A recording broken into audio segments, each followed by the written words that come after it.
नमस्कार मित्रांनो, कसे आहात? आज अँकरला 4 शिप एका लाईनीमध्ये आले होते. तुम्ही बघू शकता आपली शिप चौथी आहे आणि आपल्या पुढे 3 शिप्स आहेत. मर्चंट नेव्हीचा जॉब सोप्पा नाही. 36 डिग्री सेल्सिअस आणि आपला कॅडेट एकटा काम करतोय भर दुपारी. आज पावभाजीची तयारी सुरू होती. कुकने सगळं सामान रेडी केलं होतं. मसाला आणि इथे आहेत पाव. कुकने मसाला बनवायला सुरुवात केली. टोमॅटो, पावभाजी मसाला आणि मग वाटाणे पण टाकले. मसाला मस्त भाजून घेतला.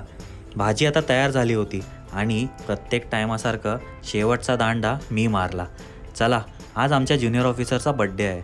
बड्डे बॉय इथे मोबाईलमध्ये बिझी आहे आणि इथे इंटरनॅशनल TT मॅच सुरू आहे. विनंती इतकीच की बॉल केकमध्ये मारू नका. फायनली केक कापायला घेतलं. कशाने ते तर तुम्ही बघाच. केक कापायचा होता की माणूस काय माहिती. आपल्या मेसमॅनने वाटणी करायला घेतली, नाही तर पब्लिक अशी खायल की कोणासाठी केक वाचणारच नाही.